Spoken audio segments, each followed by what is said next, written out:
Yes. We're going to have to, my question deal with Inky and Nancy.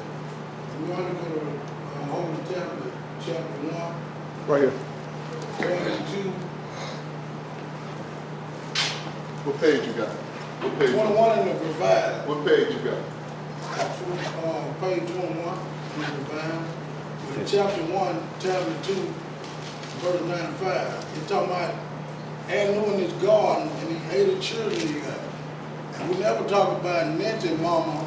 And then you got Ingrid being a half reptilian. You got 6 concubines. You got 66 more children. We don't talk about them.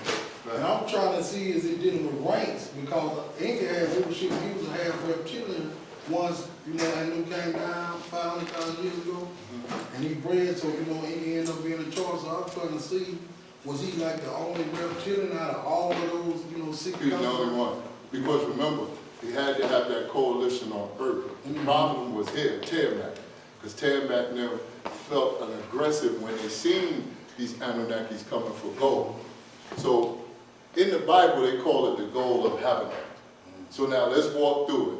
Anu gives birth to his first son, Enki, but it wasn't of a pure gene. It was a gene of the snake and the reptilian gene. In order to bring about a coalition here on Earth. And if we show everybody a picture of what they look like, they can see what we mean. Sedidius was the father of this young lady here. Because he was half humanoid, half, you can see, these were his 2 relatives. These were really the foundation of how they say, and water creatures came out of the water, this is what they look like.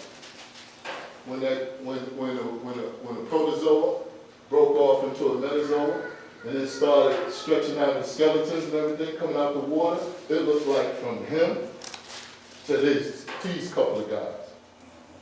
And this is the reality. Because you still look something like this in the 9-month transition in your mother's womb. And you are in a water sac. So you are part amphibian.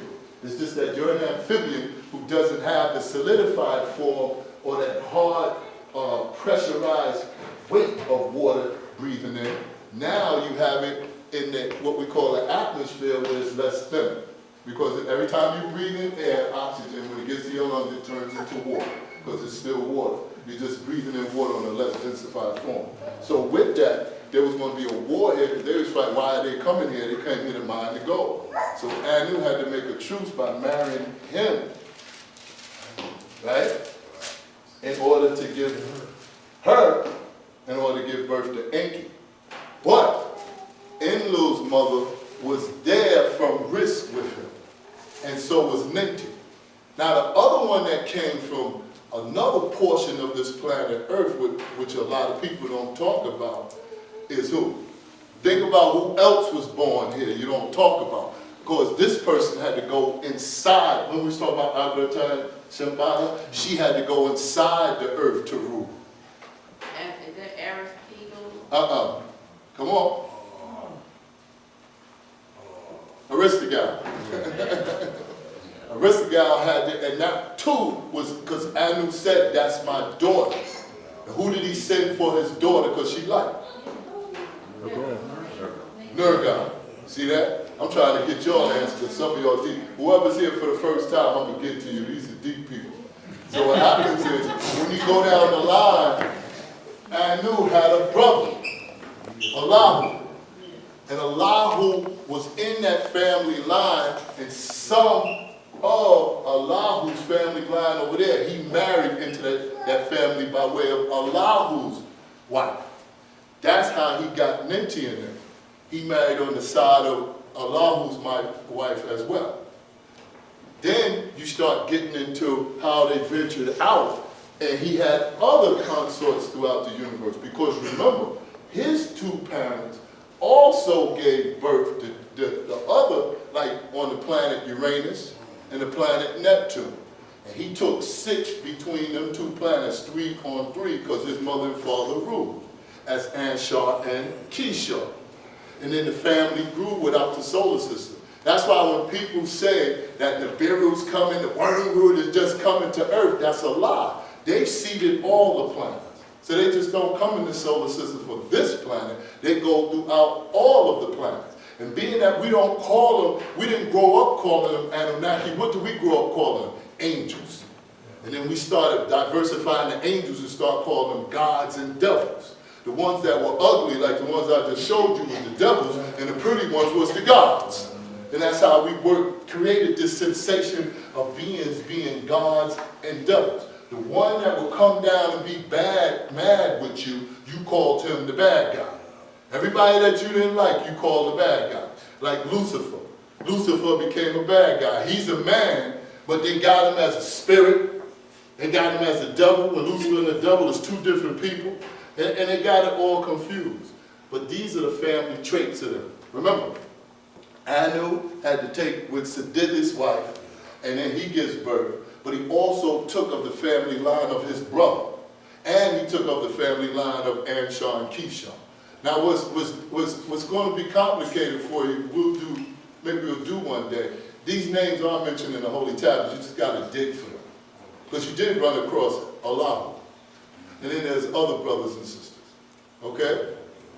I know that confused you right there at that point. I see what you mean. Because they're scattered all over. But if you pay attention, you can see. Because he doesn't only use brother and sister, the word cohort will come up. Cohort will come up, siblings will come up, and then you'll be able to relate who's who. I'll give you another one as soon as I remember what page it's on. Yes? When he put down in the newspaper, was he the one that comes down the line to go? Yes. And they needed more people to help and everything. Mm-hmm. Where was that the scientific come in that they had to use negative blood to? That is a long line. That's like coming back. Here's what the master teacher was telling you. Here's what Dr. York was explaining. He always said, I'm going here like I got a board, right? He always said that if you notice through your scriptures, and not only the scriptures, the history and part of our planet, a lot of beings said 1 day is like 1,000 years. And 1,000 years is like what? 1 day. To our calendar, at first, when we were in Africa, 1 year made 360 days. If you multiply that by 1,000, you're going to come out with 360, you're going to come out with 3,600. You should come out with 3,600. When you go to 3,600, what you'll get is how long it takes you to go this way and how long it takes you to go that way. So during that period of time, they went back and forth. Large gaps of time had evaporated. Meaning, when they first came here, they're only seeing like fish and amphibians. Remember with these guys. The next time they came here, they seen another creature that came out of the water, but he had protein. And they called him Lulu Amalu. Short. Well, everybody was short. And they got lazy. I don't want to dig in these mines. I'm like all that. So they had to mix genes with the Lulu Amalu to give him enough intelligence to run machinery to mine the gold. Now it's deep because I'm sitting there one day and I'm watching a History Channel and it says ancient aliens. And they're showing these big craters in the hole, and one dude was saying it's a mathematical code. Another dude said it's just the gradation of the earth as it shifts and it creates holes. One dude came up and said, when you go up in a helicopter and you go a certain height, you can see that was machinery. And they were running up to this mountain getting something. They were excavating, they was looking for gold. And then when they come back, right? Excuse me. When they came back, a lot of them died. So that's when they said, the person that lives here can live in this sphere. At the time they call it sphere. And them living in the sphere, we can get them to work. But you couldn't get nobody crawling on fours to get up in a big machine and run it. So they had to cross-breed by mixing blood in order to him to get certain intellect. And with that intellect, he was able to mine the gold for them.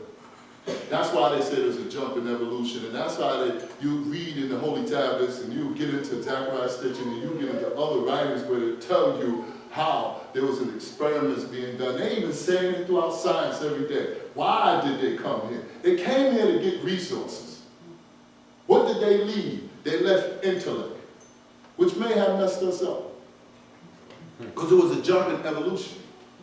And instead of us staying peaceful, we got aggressive. And instead of us listening with our aggression, we didn't obey.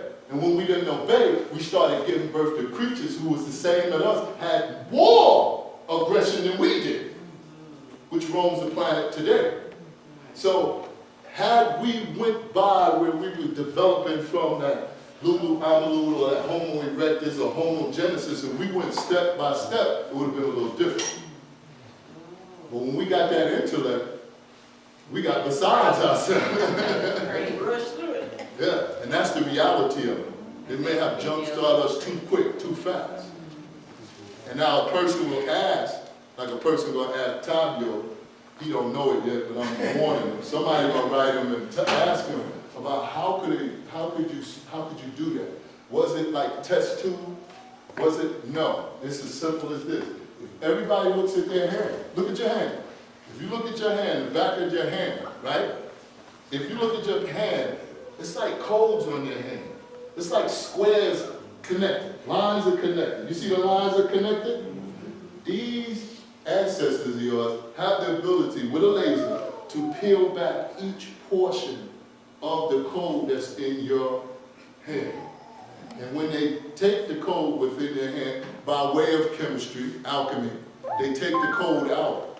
They can open up your skin without cutting it, butchering like we do, without a scalpel or knife. And when they pull it back, they can they'll extract the blood out.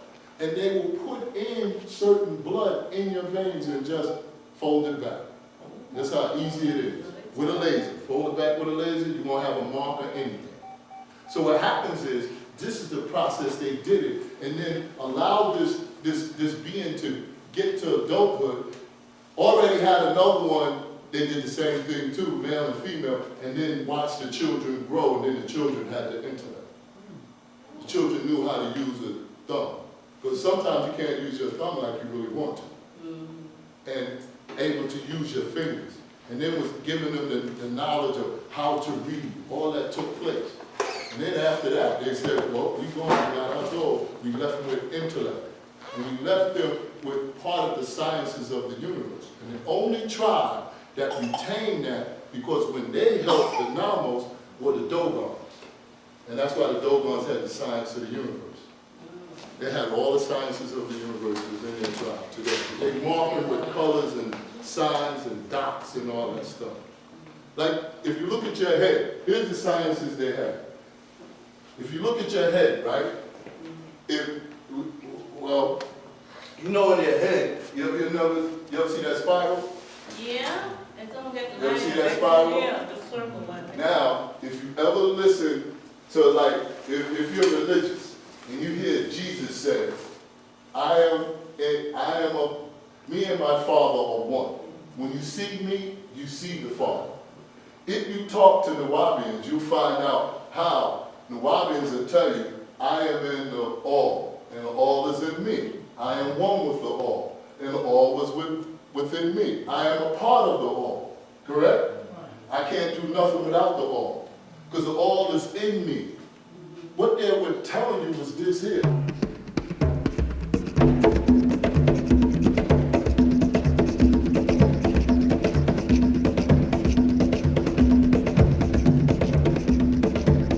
I appreciate y'all for coming out to Moundville where the pyramid mounds at. We came out here to see the Lord really ever lay it down like it's supposed to be laid down.